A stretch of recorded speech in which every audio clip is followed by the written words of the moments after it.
Hi. So, I hope that you have listened to my last lecture and we talked about the substrate, and in that substrate we talked about silicon, we have seen plastic, we have seen glass, and I have shown you oxidized silicon wafer, right. We also talked about the size of the wafer from 2" to 12" to 18". And then we understood quickly how the silicon wafer is manufactured in a foundry. Now, once you have the silicon wafer, then what is the next process? So, today's module is to help you understand how you can fabricate an integrated circuit, or rather what are the processes that are required to fabricate an integrated circuit. So, we will again quickly see the silicon formation, and silicon we will use as a substrate, and then I will teach you what techniques are there to fabricate a particular device. Once you understand the process, then we will move to the integrated circuits. Okay. So, if you see the screen, today's lecture is on process to understand fabrication of integrated circuits, right. This is our class 3. In class 1 we have seen the types of processes, monolithic ICs, then we have seen thin film, thick film, and then we have seen the hybrid ICs, right. Then class 2 we have seen the substrates, class 3 we are understanding the process to fabricate an integrated circuit. But to understand the fabrication of integrated circuit, which is complex, we will start with a easy example or a simple example, right. So, what is that? So, if you see, if you remember the last class we talked about silicon, right. So, silicon and we talked about bowl. So, if I show you this thing, this is nothing but a silicon bowl, and wafers that are fabricated from the silicon bowl or manufactured from the silicon bowl. This silicon bowl that you see here, right, is made using a process called Czochralski technique. I told you yesterday or in the last lecture that there are two techniques, one is float zone technique and another one is Czochralski technique. This technique is used to form this single crystal silicon bowl from the polysilicon material, and the wafers are cut from this bowl, right, after certain processes which are that we have to cut the wafers. Before we cutting the wafers, we have to form the primary flat on the bowl, right. Then we have to lap the wafers, we have to polish the wafers, and we have to etch the wafers. Then we have seen the orientation of the wafers, right. Here also you will see there is a primary flat, here also there is a primary flat, there is a secondary flat here, there is no there is secondary flat here, right. I have shown you in the last lecture, if primary flat and secondary flat depending on the angle of the secondary flat with respect to primary flat, we can identify or we can easily identify the wafer type of the wafer, that is n type, or we can identify whether it is p type, or we can say whether it is 100 or we can say 111 oriented wafer, correct. This we have seen in the last lecture. So, what is the how this silicon bowl is manufactured, and what kind of conditions are there to manufacture this particular silicon bowl from the polysilicon material. Okay. So, if you see, what do you think looking at this picture, where the silicon bowl should be made and why do you think so, right. This picture shows that there is a silicon bowl, you can see a whole silicon bowl right from here to here, right. and then you see an engineer working on this silicon bowl, correct. Another engineer is over here, you can see, right.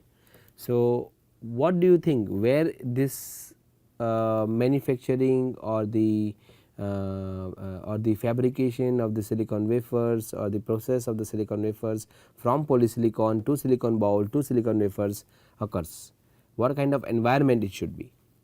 And if you have guessed or if you know, it is called a clean room environment. We discussed yesterday or in the last class, clean in the last class number 2, clean room,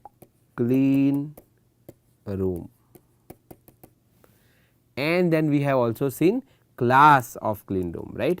So, what is class of clean room? It can be class 10, class 10, class 100, class 1000, class 100,000, right, and then we have our clean laboratory, all right. So, there are various class. Now, this particular bowl, silicon bowl is manufactured in a clean room environment. So, the biggest contamination that arises in a clean room is through humans, and that is why when you enter a clean room you have to wear this bunny suit, right, to avoid any contamination. Second is, this is a clean room, so already the air is much more cleaner compared to your outside environment. And the point of keeping or manufacturing the silicon in this particular clean room is to avoid contamination, right. That is how the clean room is used, to avoid any contamination. So, which kind of clean room you should use, that depends on what kind of process you are using, right. If you talk about the MOSFETs or you talk about integrated circuits, right, then the clean room is about class 10, So, there is a link somewhere in this slides, and if we can run that link, it is good. If we cannot run that link, then we will see, you can do it at home, where you will see how exactly this silicon wafer is fabricated, how the MOSFETs are fabricated, starting from the silicon oxide, which is SiO2, or we say it is sand, to silicon bowl,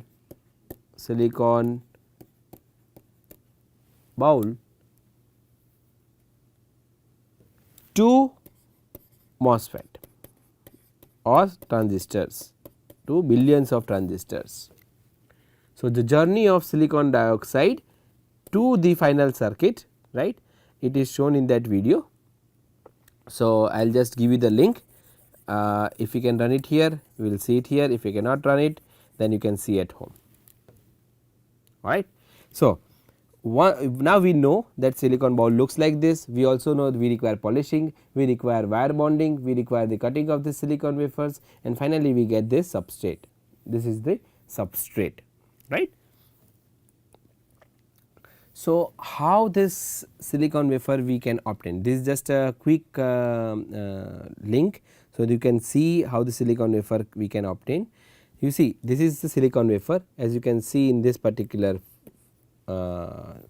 image, right, and the process is this: we start with melting of polysilicon. You see, these are polysilicon. This polysilicon is obtained by heating the sand at very high temperature in the furnace, and we get the polysilicon. This polysilicon is melted in a crucible. So, you can see here in the image below, there is a crucible and the polysilicon is melted. That means, the crucible is at extremely high temperature. It is at high temperature, high enough to melt polysilicon, right. So, now once we melt the polysilicon, what we do? We have to introduce a seed crystal. we have to introduce a seed crystal. Alright. Now, when we introduce a seed crystal, the spinning of seed crystal is in opposite direction to the spinning of the rotor within the bowl. It is opposite direction, right. We can discuss this detail sometime later, or maybe in some other lectures, or maybe other course. Right now what you understand is that you insert the silicon seed crystal in the molten silicon, you pull it up, because there is a temperature difference between the seed crystal and your molten silicon polysilicon.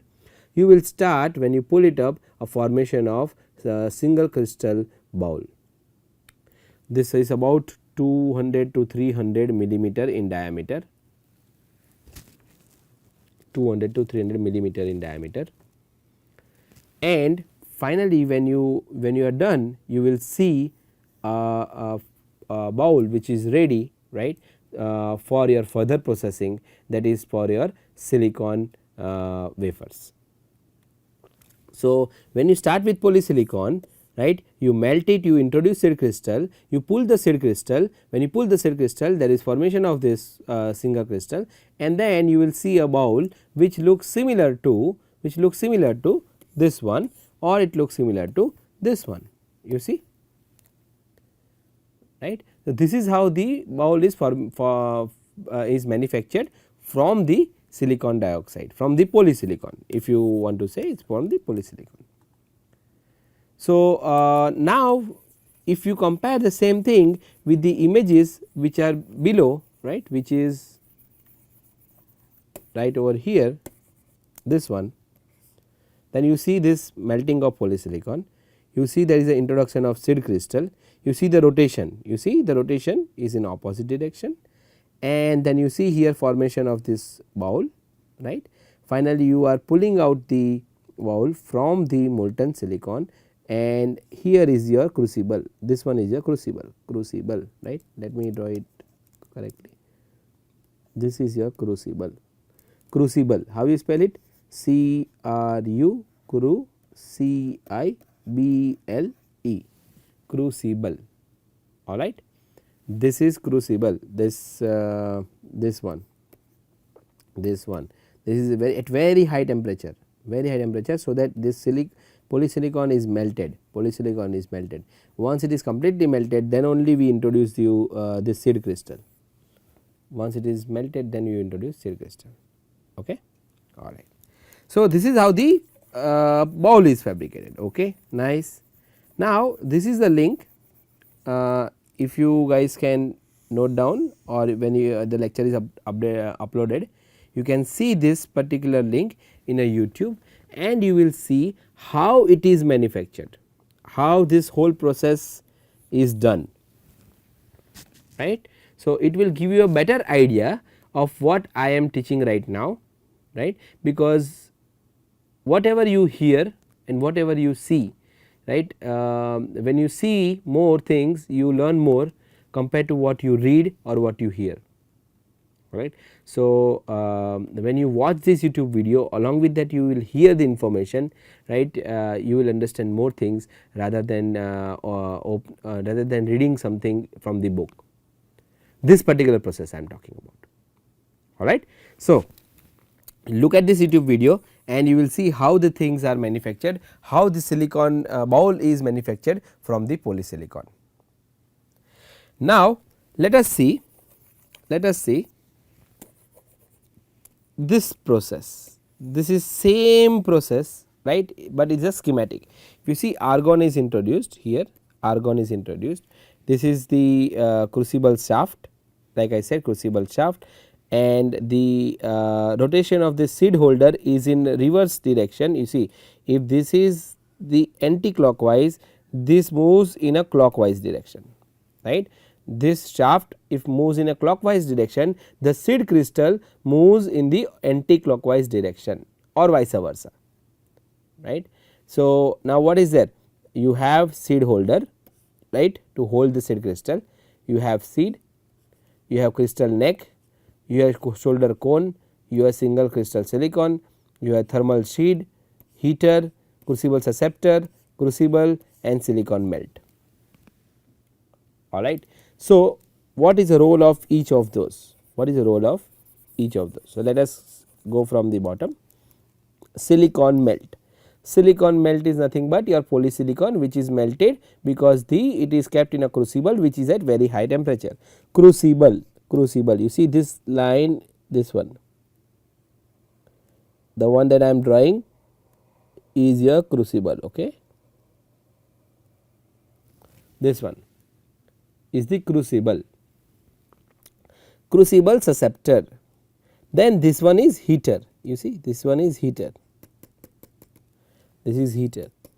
So, the crucible susceptor is heated at very high temperature, crucible gets heated, and then there is a thermal shield here, thermal shield, this one is thermal shield.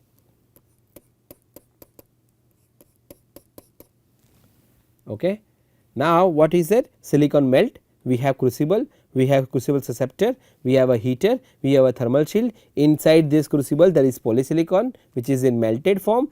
Then you insert your silicon single crystal or seed crystal, right, with which is connected or which is attached to the seed holder, and when you pull it up by rotating in a opposite direction to the direction of the crucible shaft, then because of the temperature difference slowly you will see the formation of the shoulder cone, crystal neck, and finally your bowl will start forming, your bowl will start forming, right. Once you have a bowl, you already know how to obtain the silicon wafer out of it. All right. So, I hope that you understand. Again, this is not in depth, just to make you understand that this is how the silicon wafer are formed.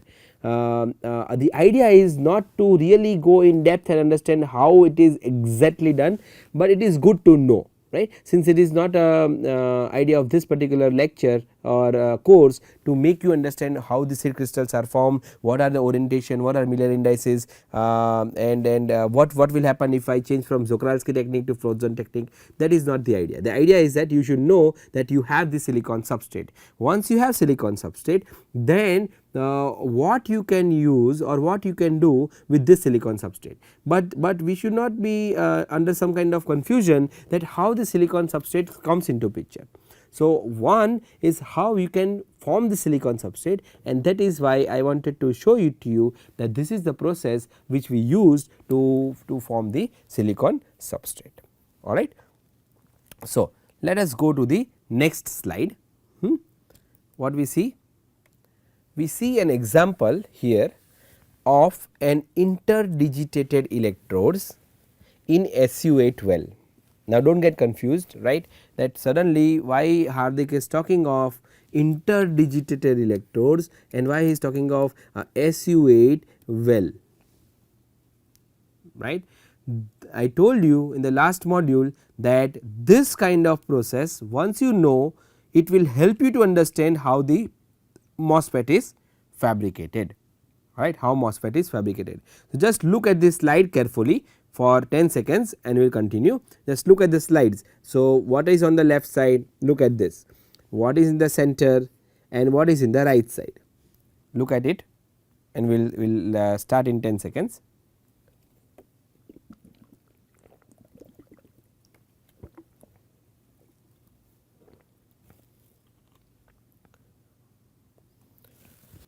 Done. So, we are on 8 second, 9 and 10. All right. So, what is it? What is it? So, you understand first the left side. All right. Left side is that you see this chip, you can see this chip, and on this chip there are the sensors like this, right. There are sensors. If you magnify one chip, you will see that there are some interdigitated electrodes within SU8 well, and there is a tissue placed on this one. You see this figure, there are interdigitated electrodes. Interdigitated electrodes, what does that mean? So, if you can come back to the screen, you will, I will show it to you how it looks like. Yes. So, digits, right, digits is 1, interdigitated. You understand this thing, okay. Look at my finger. If I put my finger like this, and if I have many fingers, then we have, of course I have 8, 2 thumbs, 4 fingers. If I put the fingers like this without touching each other, it becomes an interdigitated electrode. So, without touching, if I put it, becomes interdigitated electrodes. Now, it should be in a uniform fashion, Now, if I tell you that I have a metal, right. Let us say this is a metal, and let us say this is a metal, 2 metals are there. If I want to, if I say what is the resistance between this and this, I am not touching this metal, right. This is a metal, this is a metal, I want to measure a resistance. What will be the resistance of, if a device is like this, what is the resistance? Infinite, because it is not touching, infinite, right. So, if I say impedance, infinite impedance. If I touch it, then I see, then you will see short, right, some ohms, 2 to 3 ohms. So, when I measure the metal, if I measure the resistance of the metal, I will say 2 to 3 ohms, but if the metal is not connected, then it is infinite resistance, infinite impedance, correct. So, the point is that when you have these interdigitated electrodes, the impedance would be infinite, because they are not touching, all right. Now, if I place a material, or if I place a tissue, right, tissue is nothing but our body is made up of cells, tissues, I hope you at least know this, right. So, we the tissue, if I take, let us say if I take a tissue from a prostate cancer, right, and I place this tissue on this interdigitated electrodes, what will happen? Because of the resistance of the tissue, right. Now, since I am placing on this interdigitated electrodes, right, I am placing on this interdigitated electrodes. So, what will happen, that because of the tissue, there is a conduction between these electrodes, and finally, we will be able to see some change in impedance. We will see some change in impedance because of the conduction property of the tissue, because tissue can be a conducting depending on the resistance of the tissue. So, the idea is, until and unless you short both the things, or you place something on the interdigitated electrodes, you will see, until you place it, you will see infinite impedance. Once you place it, you will see the change in impedance depending on the tissue property. That means that what I am showing it to you today is a sensor that can be used to measure the properties of tissue. Amazing, isn't it? And it is a very simple sensor. But why we have to learn this sensor? Because once you understand the process of fabricating this particular sensor, it will be easy for you to understand how to fabricate a MOSFET, right. Our focus is still there on MOSFET, but to reach to MOSFET is a 4 mask process, right. This is just a 1 or 2 mask process, So, the point is, if I want to understand a 4 mask process, first let me understand a simple thing, and then I make my life more complicated. Alright. So, let us come back to the screen. If we see the screen, what we see, these are interdigitated, you see this one, right. There are lot of lines not connected with each other, and this is what CRAU, right. I have given an example in the last module. There is a gold, there is a chrome, right, or if I have not given you, I will show it to you today, what is chrome and what is gold, and how chrome and gold and why chrome and gold are used for making this interdigitated electrodes. Chrome and gold, when you say it is a gold, it is nothing but a metal, right. We have seen, and I hope that you know that what are metal, what is metal, what is semiconductor, and what is insulator, right. I hope you know. If you do not know, read it, what is metal, what is semiconductor, what is insulator. Okay. Now, sorry. So, if I have a metal which is my gold, and if I have these lines like this, right, like this, which are not connected, that means if I have a pad here and if I connect this line here, that if I measure the impedance, between these 2 point, right, impedance Z, what will I have? Infinite impedance, Why? Because this is not connected, right, this is not connected. Same thing when you have this interdigitated electrodes, they are not connected, these are not connected, right. That is why the impedance here would be Z would be infinite. Same thing here, these electrodes, as you see, these electrodes are not connected with each other, they are not touching each other, and these are metal, right, chrome gold is a metal. So, when it is not touching, again if I measure the impedance, my impedance would be infinite, So, the point is how can I pattern, pattern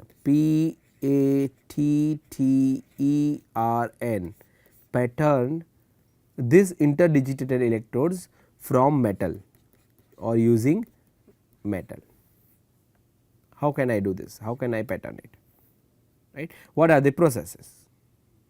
Alright, that is the idea. The point is of making this interdigital electrode is like I have shown you on the left side of the this slide, which is this one. There is a chip, there are a lot of pads for impedance. Here you can see is the impedance, right. You see here pads for impedance measurement, correct. And now you can place a tissue on this. That means, if I place a tissue on this particular image, right, this is a tissue, then my impedance would not be infinite anymore. I will see some change in impedance. Right. That means, if you are able to design this particular interdigitated electrodes, then you can measure the impedance of a tissue. That means, you have a sensor that can measure the change in impedance, right, and it is a biosensor because we are measuring the impedance of a tissue. Right.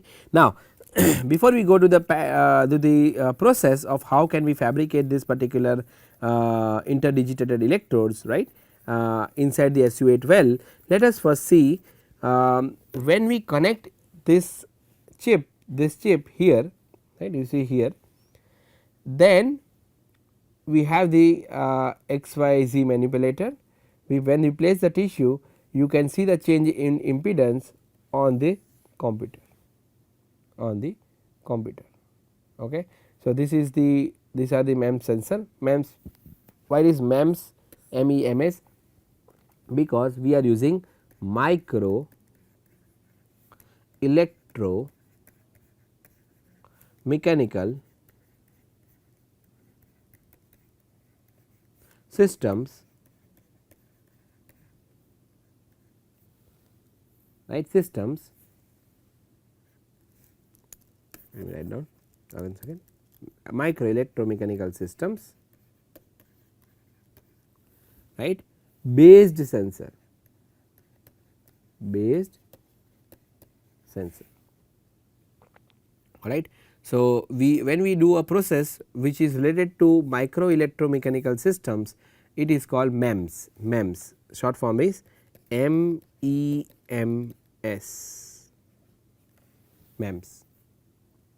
all right. So, MEMS based sensor, which is here, which is nothing but this particular chip, which is nothing but this chip, all right. And on this chip, when we place the tissue, we can see the impedance, and that impedance we can measure by our system, all right. So, the point is that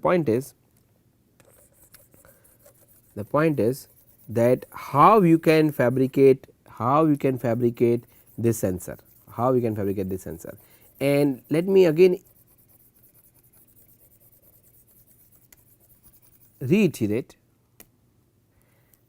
that we are learning the sensor process so that you can understand how the MOSFETs are fabricated, all right, with only one goal, so that finally you are able to understand how the MOSFETs are fabricated. All right. So, let us see. So, what is the idea? The idea is that, let me just take the another slide. Okay. Yeah. So, look at this. The idea is that you have a well, all right, with interdigitated electrodes. So, this is a cross section, all right, and then on this well you place the tissue, and you measure the impedance, that is the idea, all right. You have a tissue, right. Let me write it clearly, so you understand. Tissue, TISSUE. We have a well, WELL. We have interdigitated electrodes, IDEs. We are measuring impedance, all right. So, to fabricate this particular sensor, right, what we need, all right. So, we will see what we need.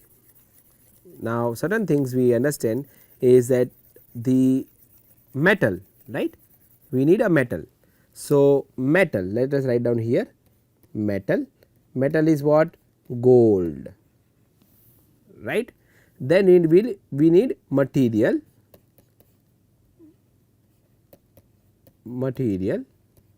for fabricating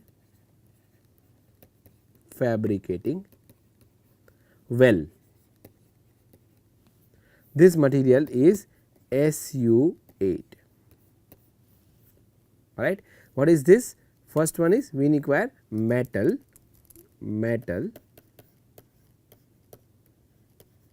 for interdigitated electrodes, right, which is our gold. Metal for, then material for fabricating well, which is the SU8. So, these two things we require, we got it. Now, how you can fabricate this device? So, you need a substrate, So, third thing we require is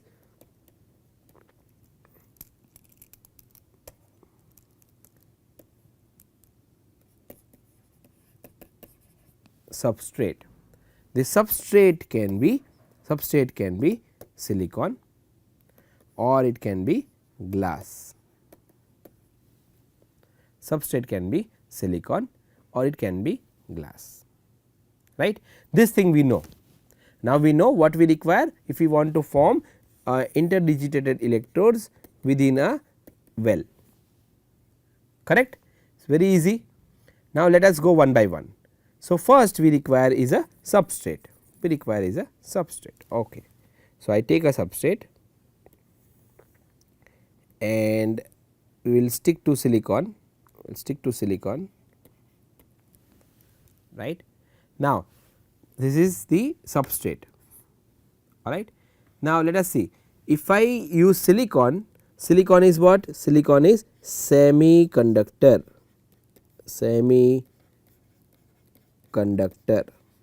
That means that if I deposit metal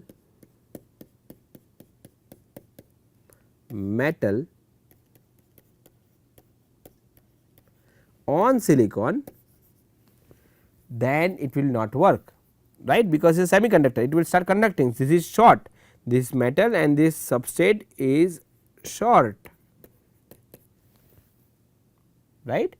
For this particular application it is not correct. You may know one of the diodes that uses the similar property or similar fabrication technique, where you have metal connected to semiconductor. What is that diode? Find it out. We have all studied this diode, right, where you have metal and semiconductor directly deposited like this. Okay. Find the name of that diode. Find the name in which there is metal semiconductor in this particular fashion. All right. So, one thing is ruled out, that we cannot we cannot deposit metal directly on the silicon, right. So, what we can do? We have to deposit a insulator. So, we will deposit silicon dioxide SiO2. We will see the point is, it is very important to know the terms. Okay, when you understand process, it is very important to know the terms. This is your substrate, or you can say wafer. Silicon dioxide SiO2 is grown on silicon. SiO2 is grown on silicon, alright. So, SiO2, let us design it so that we can identify the difference between the silicon and silicon dioxide. Okay.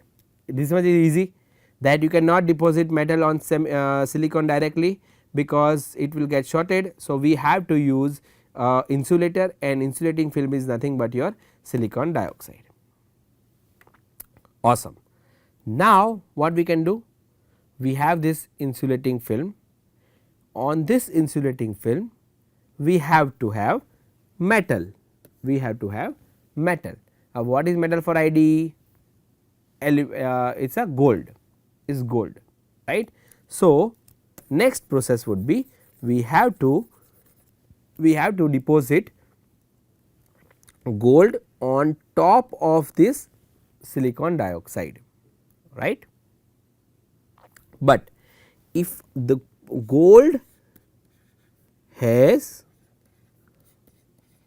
poor adhesion,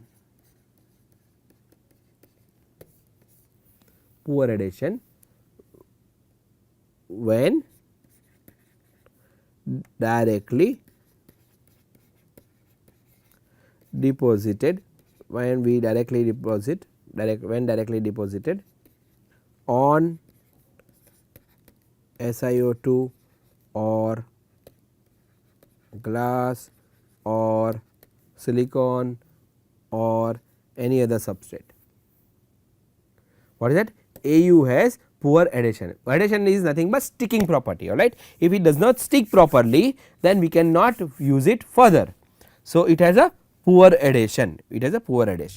So, what we can do to improve the adhesion? So that it sticks properly on this silicon dioxide, correct. That is the question.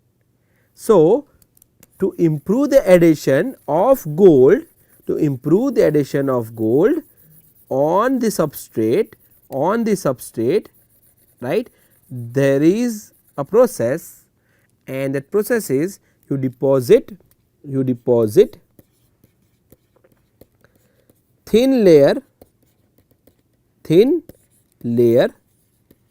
of chrome, CHROME, or chromium, alright. Thin layer of chrome on the oxidized silicon wafer. So, we will deposit thin layer of chrome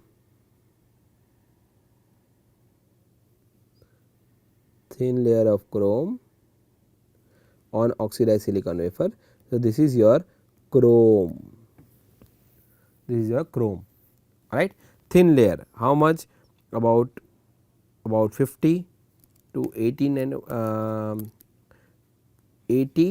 to 100 angstrom, this much of chromium on the silicon dioxide we have to deposit, and on that, if I deposit on chromium, right, I have a chromium here, on this chromium I deposit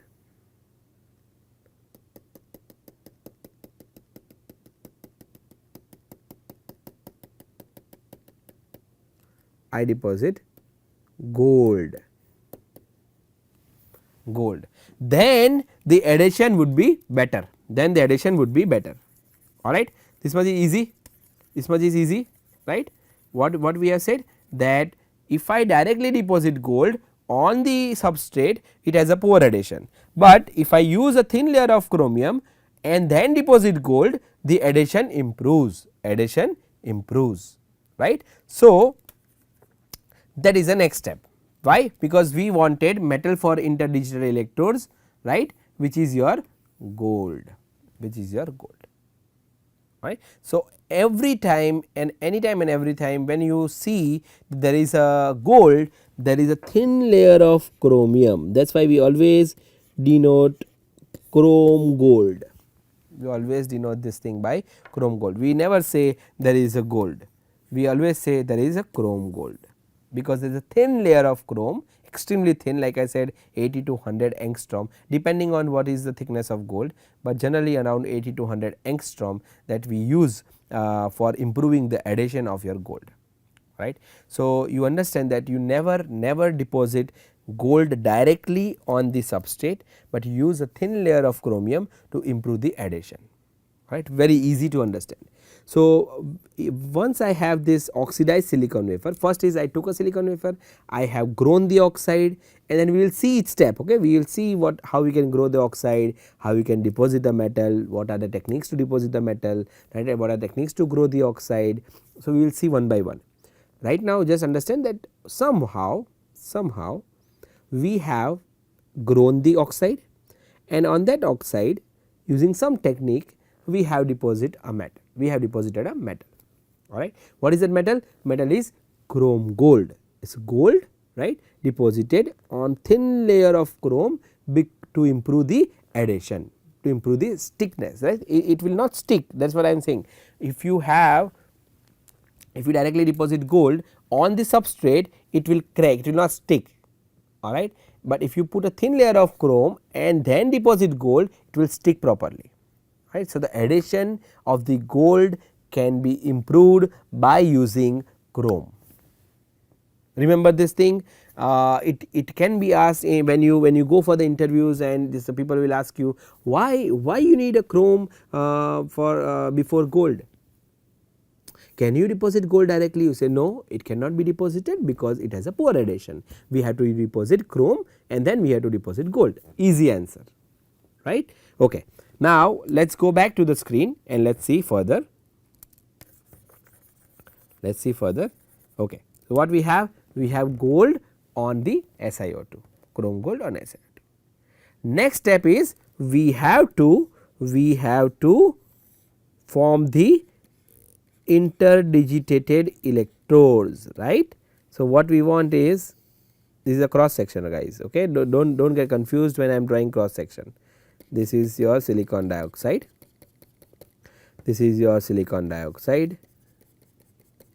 right, SiO2, Si, this is your chrome gold, or I will just say gold, make it easy, okay. It is always a chrome gold, this is gold, this is what we want from this wafer, alright. So, how can we get this pattern from the wafer that I have shown it to you, where you have a thin layer of gold chrome and then you have a layer of gold. From that layer of gold, how can you get this interdigitated electrodes? So, assume that this whole palm is flat, right, you can you do not consider like this. So, assume that this palm is like this, okay, this portion you consider, alright. This everything is gold, from this particular part I want to fabricate electrodes like this, right. So, I have two palms here and here, right. From this I want to fabricate like this. So, how can I fabricate this from just this area? That means that I have a flat area. Let us see on the screen, I will take another example. So, you get a better idea. So, what I want is, I have a flat area where everything is gold, from here what I want is a wafer, you see here I am drawing, alright. I want a wafer which will have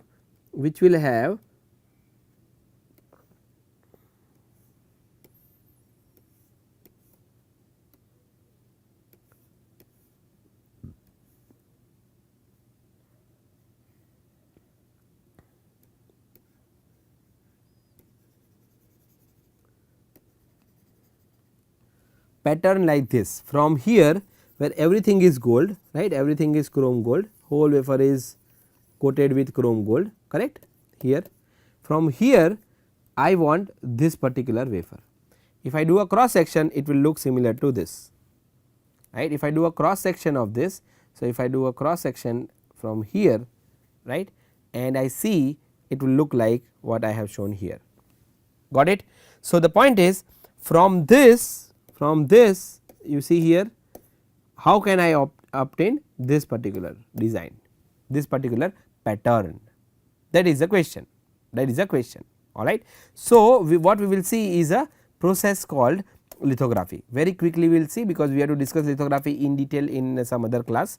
Here we will see how the lithography can be done on this particular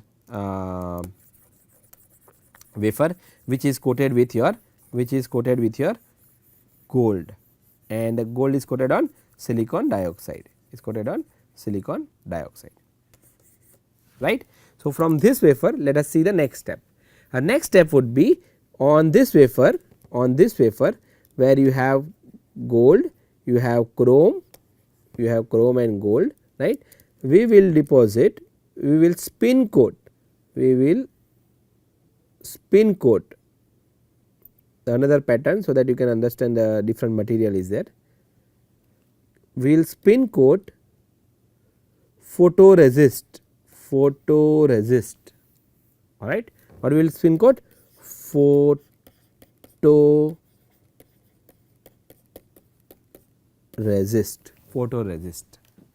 alright. Now, you have to understand what is photoresist. So, we will talk in detail what is photoresist. For now, what you understand is photoresist is two types, one is positive, one is negative. What you understood? That we have spin coated, photoresist, right, on chrome gold, right. Which one we have used? Positive photoresist. I will tell you in detail how photoresist works, what is positive, what is negative in the following lectures. Right now, you just understand that we have spin coated a photoresist which is positive photoresist, alright. So, this much is okay. Now, what is positive photoresist? We will see a difference between positive and negative in other classes. Right now, let us just consider that we have spin coated positive photoresist. We have spin coated positive photoresist. So, what is positive photoresist? Positive photoresist is that if I have a mask which is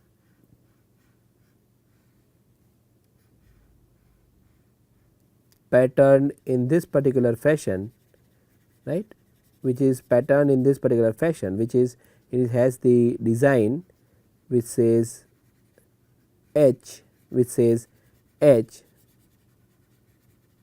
right. This is my mask, all right. This is my mask, okay. And if I use positive photoresist, then on my wafer I can, very bad drawing once again.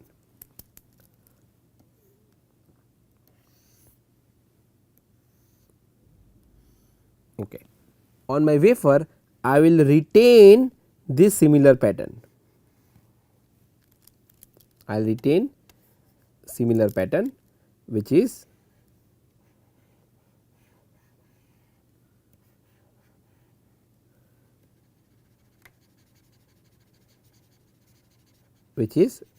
the same like my mask, which is similar to my mask, alright. The point is photoresist, positive photoresist will help us to retain the similar pattern which is on the mask,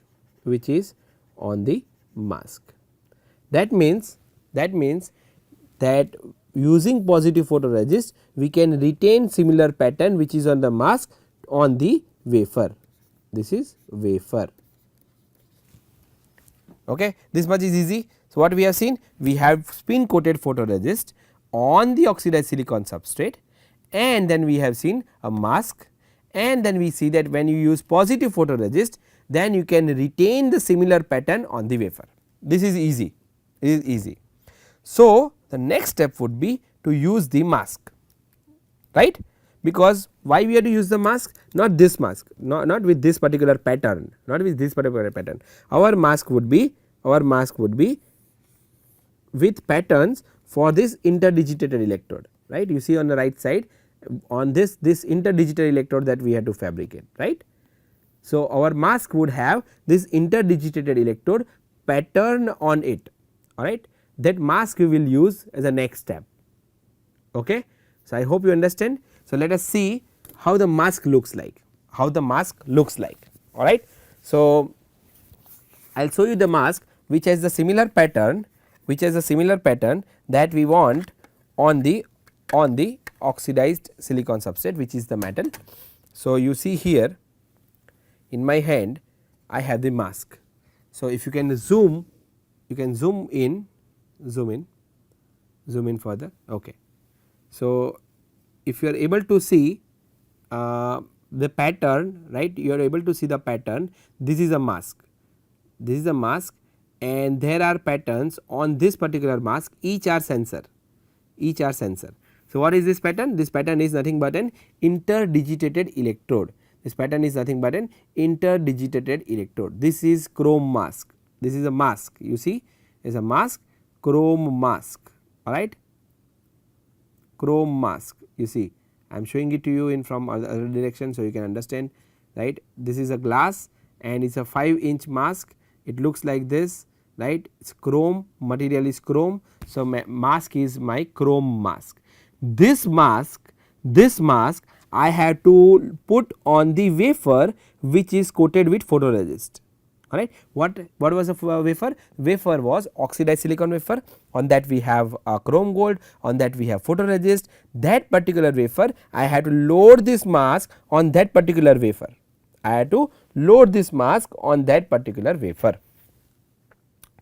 Okay. So, this mask, as you see, that are patterns within the mask, right, and other area is bright, correct. You can see my face, you can see my hand behind the mask, you can see my hand behind the mask everywhere, except the pattern which are on the mask, right. If I put a finger right here, you cannot see my full finger, correct. But if I move my finger here, you are able to see part of my finger. Now, you can see full finger. Now, again you cannot see some area because there is pattern, again you cannot see some area, again you cannot see. If I put it back here, you cannot see complete finger. That is because there is a chrome material here. Same way, there are patterns here, right. That means, if you can see the rest of my finger through the mask and only the pattern area you cannot see, this mask is called bright field mask. What is called? Bright field mask, because the field is bright, that is why you can see, correct. Only the pattern area you cannot see, bright field mask. Alright, remember the name, bright field mask. Okay. Let me show you another mask, in which my field will not be bright, and that is why I have given the name, or not I have given the name that would be amazing. The name of this mask is dark field mask. Now, can you see my face? You can see, you cannot see, right. Can you see my fingers? You cannot see, right. But what about this particular area? Can you see this area which is transparent? This is transparent, right. See, this is transparent. So, this area is transparent, all the area is dark, you see, is dark, right. Now, again it is not a correct way of holding the mask with bare hands, with finger touching here, that is not correct, absolutely not correct, alright. But the idea of this particular module is not to how to handle the mask. The idea is that what is a mask, that is why I am holding with hand, and this is just a demo mask, that is why it is okay. Otherwise, if you are in the fab lab, anyway you will wear a glove and you have to handle the mask with the tweezer or with the hand, but with the gloves. So, the point is that this is the dark field mask. Why dark field? Because the field is dark, you cannot see anything through the mask except the area which is transparent. that means this field is dark.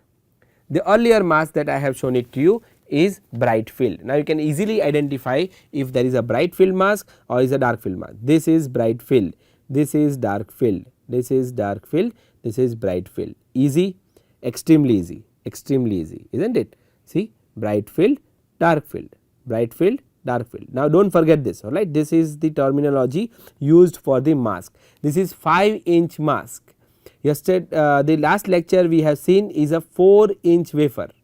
This is a 5-inch mask, alright, 5-inch mask, 4-inch wafer, 5-inch mask. So, depending on the size of the wafer, depending on the diameter of the wafer, your mask size would change, your mask size would change. The point here is that now we will be using the bright field mask with the pattern which are similar to what here is. If you come back on the screen, we are similar to this pattern, right, similar to this pattern, or to be precise, the pattern is like this. It goes here and then there is a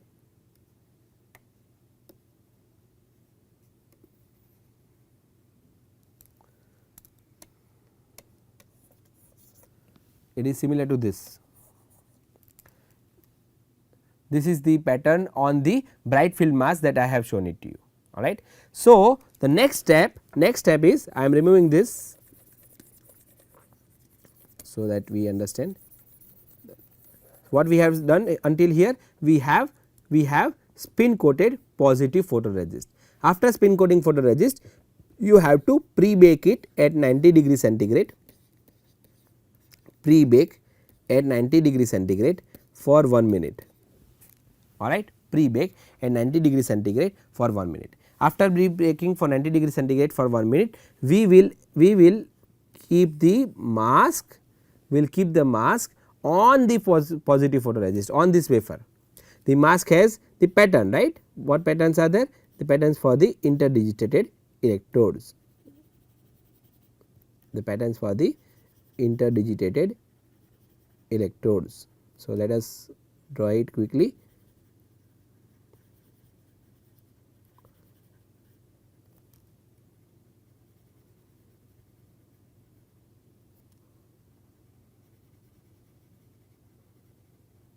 Like this, alright.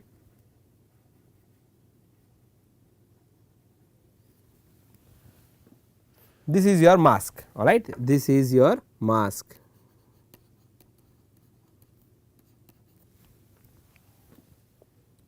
So, what we have done? We had silicon, on that silicon wafer we have silicon dioxide, grown silicon dioxide. On silicon dioxide we have this one which is chrome gold.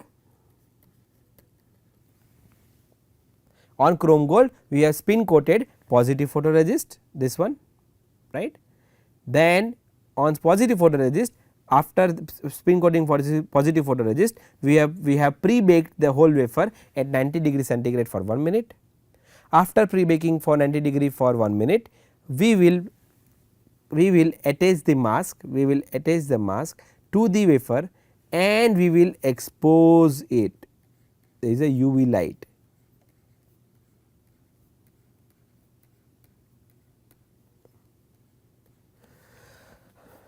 We will expose it, alright. So, this whole wafer is exposed with, this is nothing but your UV light. You will expose the wafer with UV light. What will happen? What I said is that if I use positive photoresist, I can retain the pattern, right. If I use positive photoresist, if my mask is like this, I will retain this area which is interdigitated electrodes, this area which is interdigitated electrodes, and rest of the area will not be retained. The area which is transparent, which is white, will not be retained. The area which is dark will be retained, R-E-T-A-I-N-E-D, retained. It will remain there, alright, when I use positive photoresist. So, after positive photoresist, once I load the mask, if I do the UV exposure with UV light, then what I will get after this one, after UV light. So, after spin coating, loading mask, performing UV exposure, I have to develop develop my photoresist, develop my photoresist. Alright. So, that develop is nothing but I will load this wafer, I will remove the mask now because I have already exposed it. I will take the wafer and load it in a beaker, with a chemical for developing the photoresist. So, there is a chemical here which is called photoresist developer, photoresist developer. Alright. This is a chemical called photoresist developer. Now, you see I am taking long time for this particular class because it is extremely important that you understand this process, otherwise you will not be able to understand how MOSFET is fabricated. So, just concentrate, right. If you want to take a break, come back, but come back and concentrate. This is extremely important steps that you have to remember. Alright. These are steps that you have to remember, do not forget, read and listen to this lecture as many times as you can, right, because you have to understand what are these steps for simple sensor. Once you understand what are the steps for simple sensor, you can go for complex devices. Alright. So, come back to the slide, and what we see is once we have exposed the wafer, we unload the mask and we keep the wafer in the photoresist developer. After that, after photoresist developer, what we get is let I will draw it here, after photoresist developer. Okay, after photoresist developer, what I see is I see a wafer, oxidized wafer,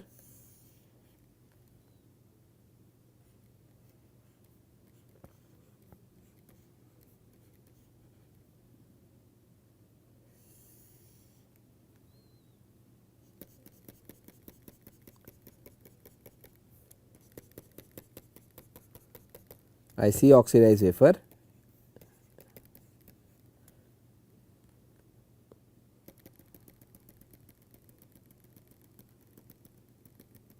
with chrome gold is intact, chrome gold, and here is my photoresist, here is my photoresist,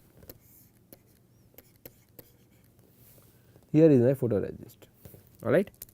To be precise, let us draw like this. So, what happened? The photoresist from this area, it got developed, it is not there. You see here, photoresist was everywhere, you see here photoresist was everywhere, right, photoresist was everywhere. Here in this, let us say 1, in the 2, in 1 you can see photoresist is everywhere, same in, say if you see waves, right, this one, this material, correct. Now, in this 2 you can see that photoresist is developed from this area, it has gone. Only in this particular area it is there, 1, 2, 3, 4, right. I can draw one more to just have the same thing, because there are 5 here in a mask. You see mask, where is the dark pattern in the mask? First dark pattern, second dark pattern, third dark pattern, fourth dark pattern, fifth dark pattern.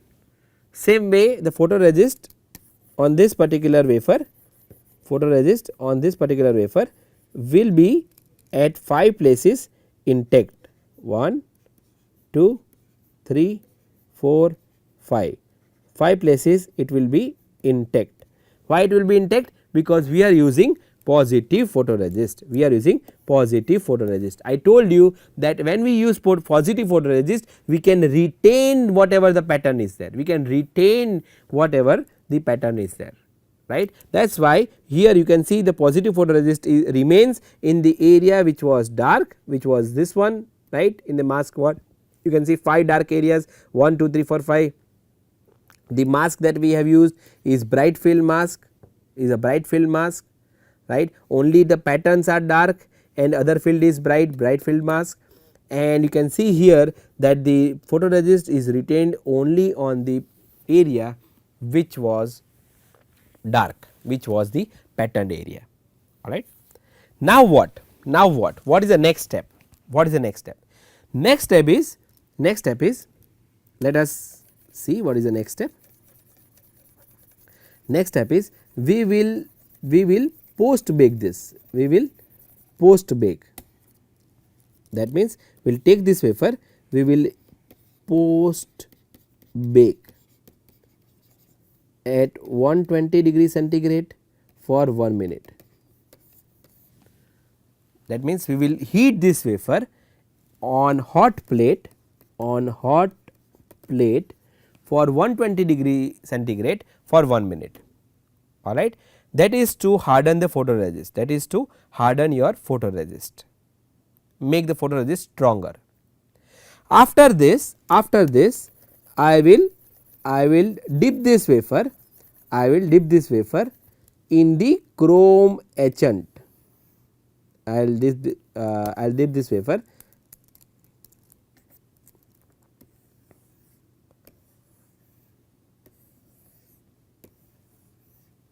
this is gold etchant, this is chrome etchant. I will dip this wafer first in gold etchant, because the top layer is gold, right, the top layer was gold and the bottom layer here which I am drawing right now again is chrome, correct. Bottom layer is chrome, top layer is gold. So, what I will do is, I will first etch my gold, by dipping my this particular wafer into the gold etchant, AU etchant, ETCHANT, alright. After that, I will take the wafer and use DI water, right, to rinse it, RINSE, rinse, right. I will use DI water and I will rinse the wafer, then I will dip this wafer in the chrome etchant, ETCHANT, alright. Then again I take this wafer and rinse it in DI, alright. So, once I do this process, first is I will etch gold, then I will rinse it, then I etch chrome, I rinse it. What I will see is,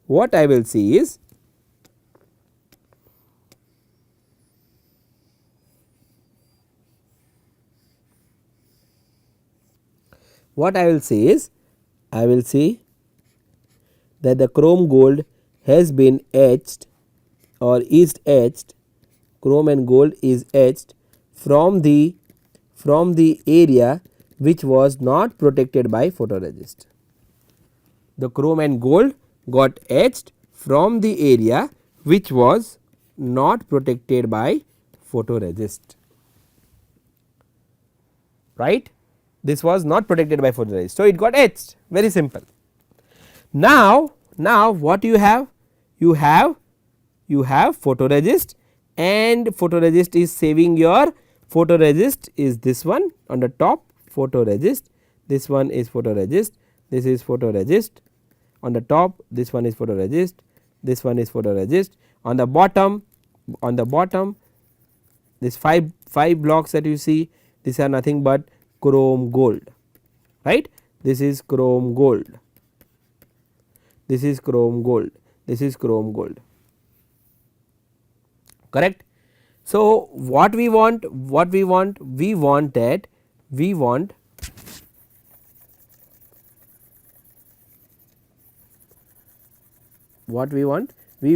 to have a device, a wafer, right.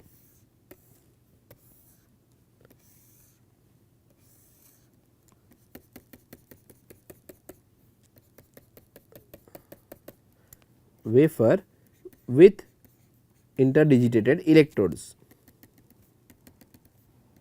That was our idea, right? That was our idea. So,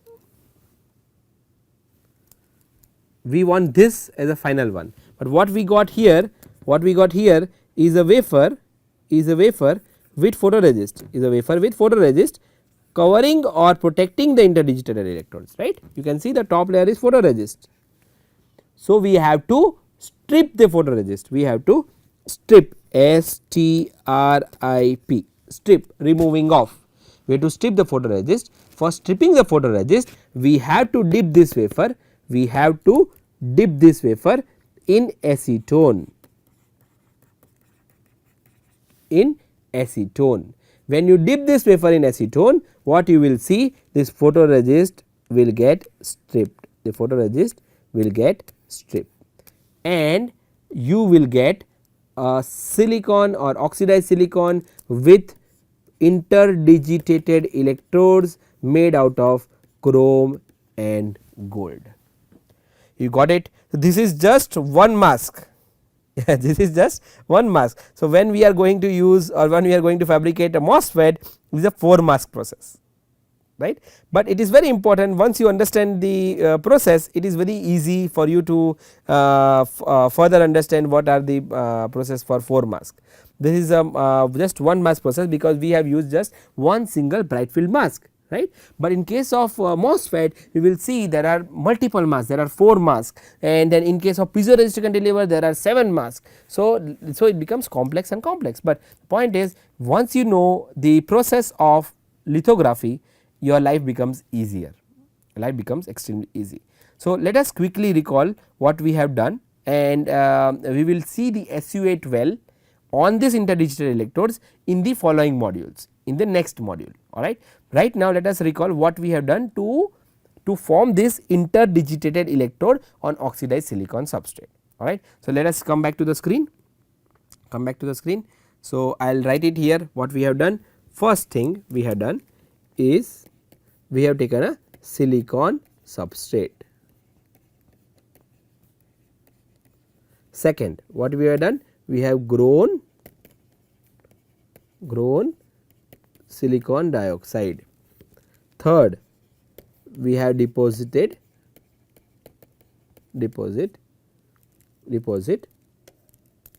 chrome gold, right, deposit chrome gold. Fourth was spin coat photoresist. What kind of photoresist? Positive. Fifth, pre-bake 90 degree centigrade 1 minute.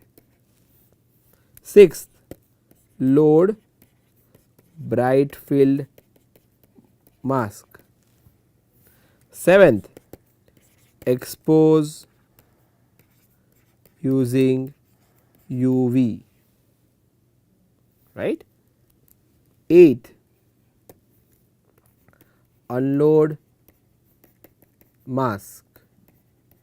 Ninth, develop photoresist. 10, post bake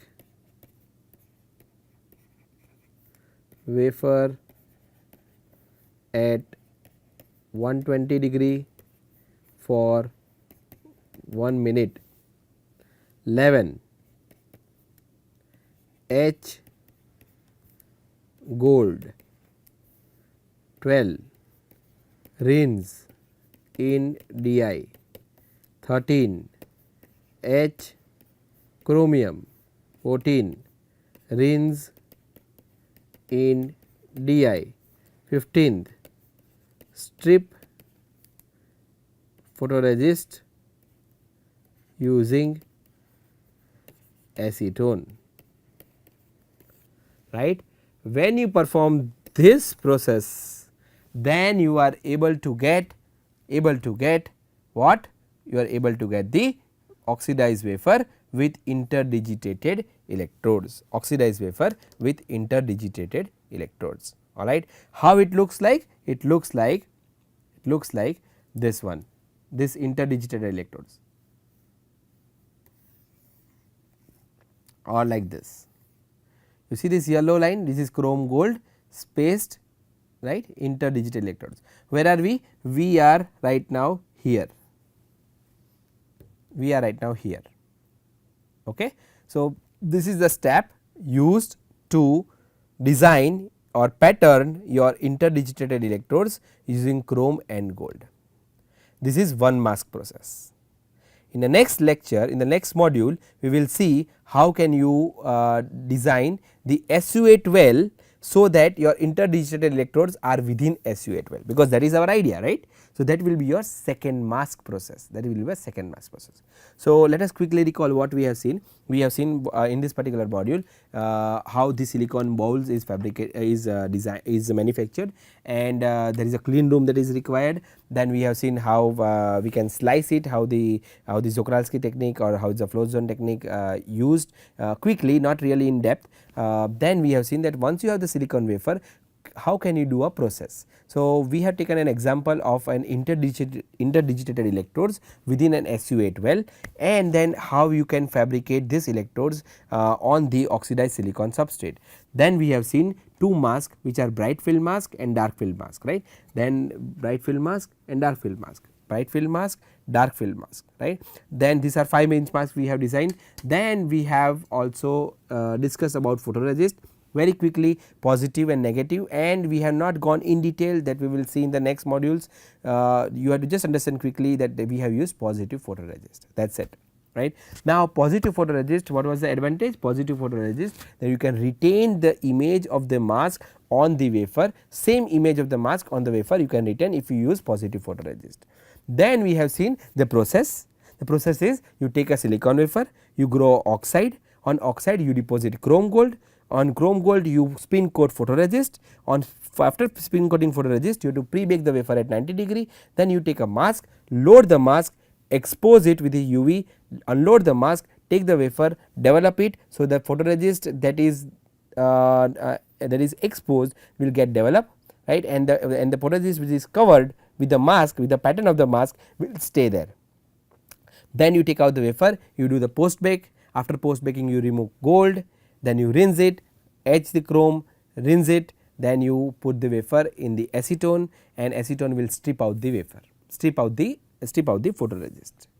So, after stripping out the photoresist, the final thing that you can see is the oxidized silicon wafer with patterned gold interdigitated electrodes, or gold or interdigitated electrodes with chrome and gold. So, that is what we have seen in this particular module, right. So, like I said, it is very easy if you remember the process, what is the first process, what is the second, what is the last process, how we can operate the system, it becomes really easy, alright.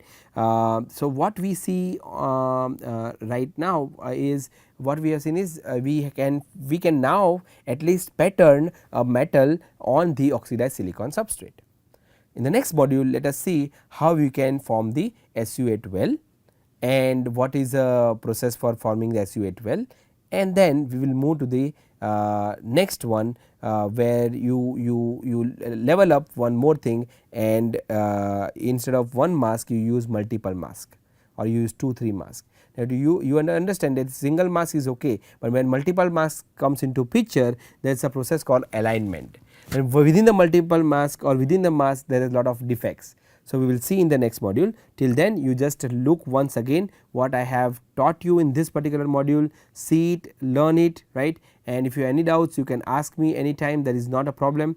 The point is, once I finish the whole series, I hope that you will be able to understand how you can fabricate that single MOSFET, right, and when you are able to understand one single MOSFET, you are able to understand entire fabrication, most of the part, alright.